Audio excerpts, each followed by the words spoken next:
There are times when you're going through something challenging, and other people can tell you're going through something challenging, and they just know something's different, right? And so they look at you, they're like, "Hey, something's going on. What's happening with you?" And you're like, "Oh, you want to hear about it?" And like, "Oh, yeah, sure." Try me. Like, you won't understand. And so they say, just try me. And so you start to share a little bit about what you're going through. Maybe not a lot, but certainly a little.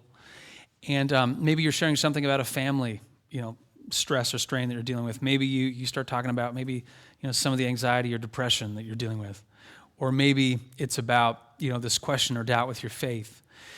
And as you start to share some of this information, the other person's ears perk up a little bit, so perhaps that they can relate to something that you have been through based on something in their own experience. So maybe you say something about a family situation, like we had this horrible family feud a couple years ago, and this is what happened.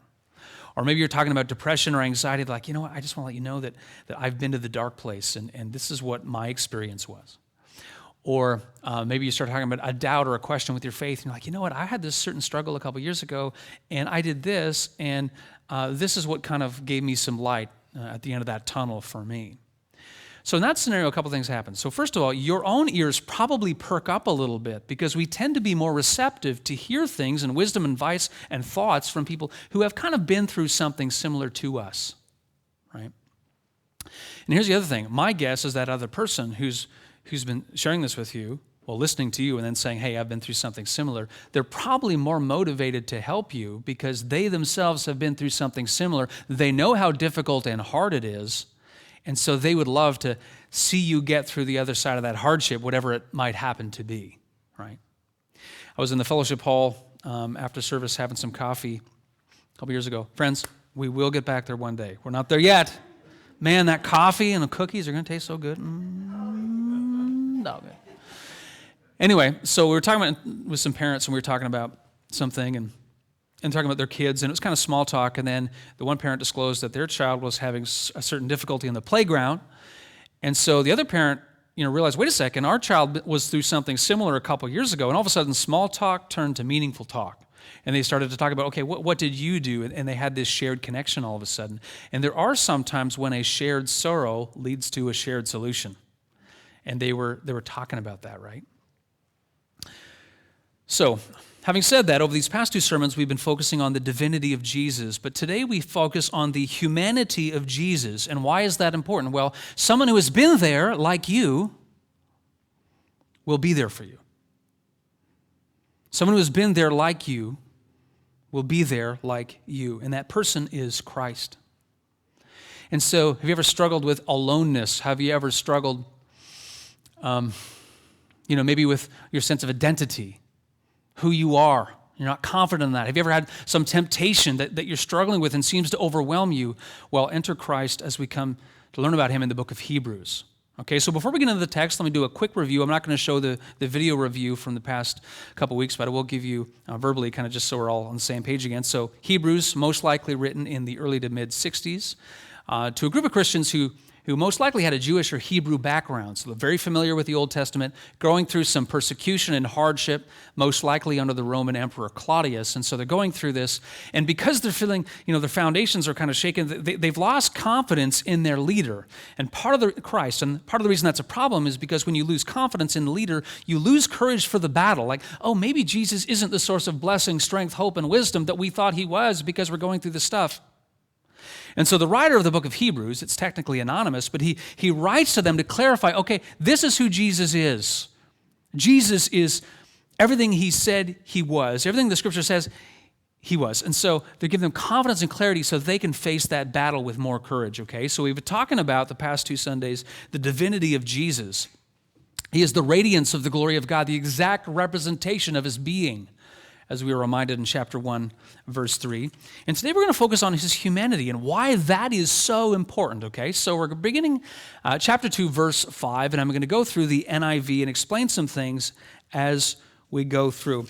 It is not to angels that he has subjected the world to come, about which we are speaking. So, pause. So we're kind of coming in kind of midstream in this longer argument about angels, and as you recall from last week, part of the issue is most likely, we are assuming this from the context, is that because these people have been doubting the sufficiency and superiority of Jesus to give them the help, blessing, and wisdom of God, they're thinking, well, maybe he died that bloody death on a cross. Maybe he's not all he's cracked up to be. Maybe we should be venerating angels and seeking them for the wisdom, counsel, and providence. Like they've lost their thinking a little bit. And so the author is writing to correct their thinking. It's not to angels that he has subjected the world to come. In other words, in that world to come where everything is fulfilled and earth and heaven meet and every tear is wiped away from every eye, angels aren't in charge of that. Jesus is. Verse 6, but there's a place where someone has testified. We know it's Psalm 8. What is mankind that you are mindful of them? A son of man that you care for him.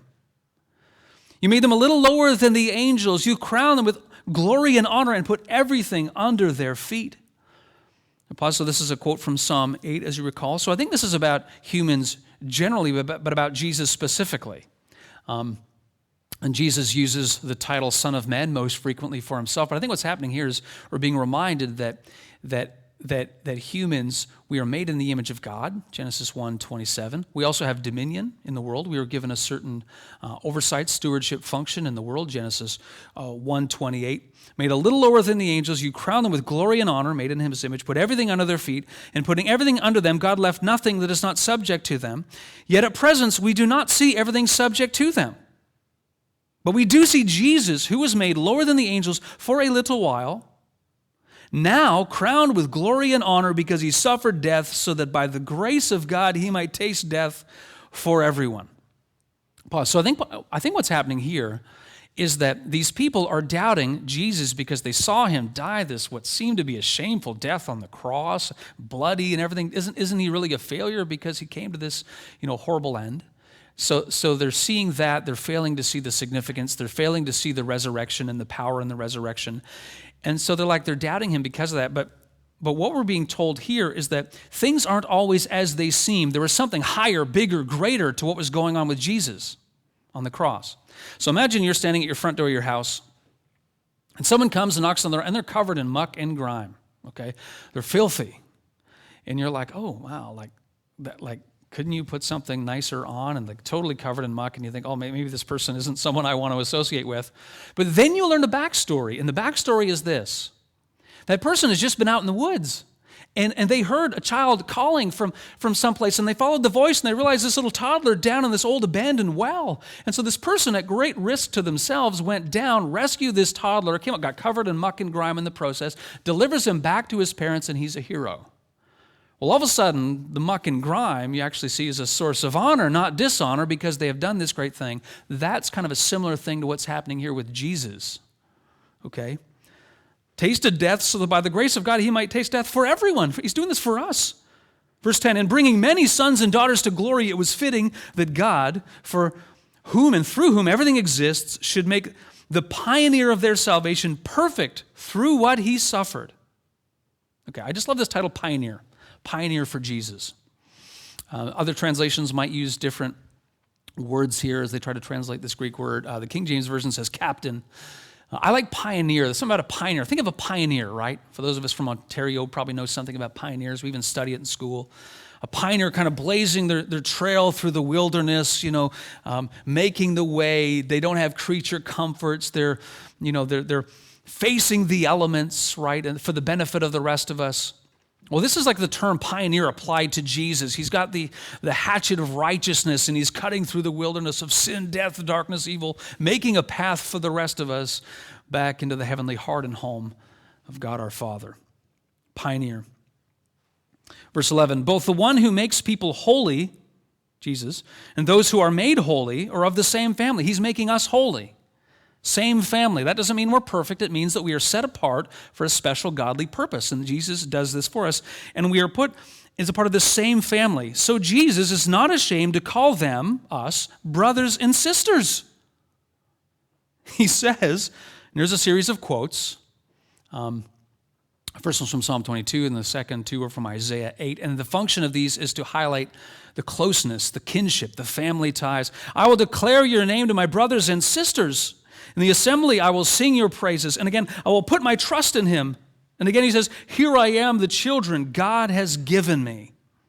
Right, so this is a family tie bond. Think of this for a second. We're being spoken of in family terms with Jesus. He looks at us and calls us brother and sister. Like that's amazing.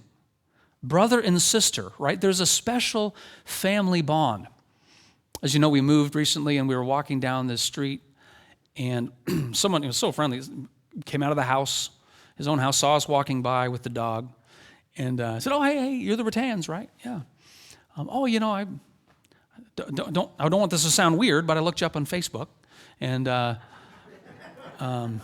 you're a pastor at that Westminster church. I'm like, "Yeah." He says, "Hey, I'm a Christian too. I go to church such and such." I was like, "Oh, that's great." And I said to him, "Man, now not only do I have a new neighbor, but I have a new brother." And we gave each other a germ-friendly fist bump.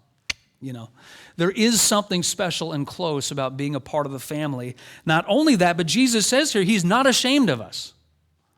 Not ashamed. Can we just think of this for a second? Like, if there's anybody, anywhere, or anytime who has reason to be ashamed of us, because he's perfect and we are not. Like, he is eminently qualified, but he is not ashamed of us. Think of something in your past, someone, you ever felt like you didn't want to be associated with someone because of their reputation and you're kind of ashamed maybe to be seen with them? Maybe if other people see us together, it's like their reputation will rub off and scuff my reputation. Now think of everything you've done which has ever transgressed the law of God, the commands of God, the teachings of Jesus, things you've done, things you've thought in the past, present, and future. And Jesus looks at us and is not ashamed. He has such love and care for us. He puts such love and value on us that we should have incredible love and value for him. Okay? Verse 14, since the children have flesh and blood, he too shared in our humanity, so that by his death he might break the power of him who holds the power of death, that is, the devil, and free those who all their lives were held in slavery by their fear of death. Right? So Jesus comes to do for us what we can't do for ourselves. For surely it is not angels he helps, but Abraham's descendants, children of the covenant, children of God, that's us. For this reason, he had to be made like them, fully human in every way, in order that he might become a merciful and faithful high priest in service of God, and that he might make atonement for the sins of the people. Because he himself suffered when he was tempted, he is able to help those who are being tempted. Okay, so a couple things about that. He comes to do for us as our wonderful, incredible older sibling that we cannot do for ourselves. So not only crushing death, death is no longer a permanent separator from us in the love and embrace of God because of what Jesus has done for us. Not only that, but he crushes the fear of death. John Calvin remarks, fear of death, he defines it as the constant anxiety in which unhappy souls are imprisoned. Fear of death, the constant anxiety in which unhappy souls are imprisoned. He destroys that. And we are his siblings. So he comes along as the older brother in the family, the oldest sibling. I just love this image. Like across the nation right now, there are older siblings coming to the defense of younger siblings on playgrounds. That's, in an ideal situation, that's what happens, right? And they see someone, picking on their younger sibling, younger brother or sister. And so the older brother or sister comes like, hey, don't do that, right? And so I like this image because Jesus, on the spiritual battleground of life, on the spiritual playground of life, he is coming to our defense, in the context of spiritual warfare. He is coming to do that for us. And then he's also called high priest. Now, specifically called high priest only in the book of Hebrews, but a full 10 times. So what is that? Think of a priest. So a priest ideally serves as the go-between between the people and God and stands before God on behalf of the people. Remember all those passages in the Old Testament, like Old Testament sacrifice? So, it's like the blood of the animals represents the blood of the people. And so this is to bring back this peace and forgiveness between the people of God. So this is the function that Jesus has. He's this mediator, and he himself becomes the sacrifice on our behalf. It's this beautiful gift he does. And not only that, but he is merciful and faithful in the process. So he's not just like punching the clock, reading from a script. I can't wait for 5 o'clock so I can go watch the last couple innings of the Jays game. He is faithful and merciful as our high priest before God, and he makes atonement. So there's been a lot of ink spilled about the meaning of this word atonement in the New Testament. And I just want to share something that I think was particularly helpful that I came across. It means forgiveness or reconciliation, kind of a coming back together. Something has been atoned for. In a really influential theological book, J.I. Packer says that one of the things we have lost is that, in the use of this word atonement, it's like pacifying the wrath of God. So God is angry, wrathful at sin, right? And so God has this wrath, but this has to be dealt with somehow. So Jesus takes that wrath onto himself in our place, wrath that is otherwise destined for us as people who break his commands and his laws and act selfishly. And so how many of us have seen a movie, right, where there's a train barreling down the tracks, and up on the tracks it's mangled a little bit, and so wreckage is going to occur if someone doesn't divert this train onto another track. And so some hero comes up the last minute to the junction, pulls the railway switch, and train gets diverted. Everything's okay. Well, if you imagine that train barreling down the track is the wrath of God towards sin, Jesus comes up to that junction, pulls the switch, and it's headed towards us, by the way, pulls the switch, diverts that wrath away, and receives it himself on our behalf. This is the great, wonderful love that God has for us. What wondrous love is this? Okay. Then last verse, because he himself suffered when he was tempted. When was Jesus tempted? Well, Matthew 4, by the devil in the wilderness. One of the places. He is able to help those who are being tempted because he knows what it is like. And we end the text for the day there. This is the word of the Lord. Thanks be to God. Okay, so a couple of things here. So someone who has been there like you will be there for you, as I've said, right? He will be there for you in your hardships and temptations. We have to remember this, and this is part of the significance of the humanity of Jesus. Have you ever been in pain? So has Jesus. Have you ever faced criticism? So has Jesus. Have you ever wept when a loved one has died? So has Jesus. Have you ever been mocked? So has Jesus. Have you ever been abandoned? So has Jesus. Have you ever faced evil, direct on, and been invited to abandon God? So has Jesus. He has walked a mile in your shoes, and even more so. Because of this, and because he has been there, he will be there for you. You can count on him. Think of all that we've described about everything he's done for us. Do you think that type of a person is easily thrown off from helping us? No. He's not easily thwarted if he's done all that for us. Verse 18 says, because he himself suffered, when he was tempted, he is able to help those who are being tempted. But how? How specifically? We're just going to highlight three things. These are three helps for weary souls, I'm calling them. The first is quite simply that you are not alone. Jesus walks beside you. Jesus assures us that suffering is not a sign of rejection by God.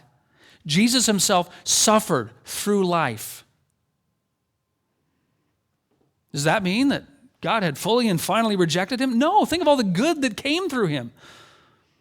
You know what's something that happens sometimes is we see someone else who's suffering and we think, oh, they're going through really hardship. I wonder if they're in that moment thinking that God has rejected them, because you know what, if we're faithful and we read our Bibles sometimes, that means that right, God is always finally and fully blessing us in a way that we understand, and life should be lattes and kittens and rainbows and beach time all the time, right?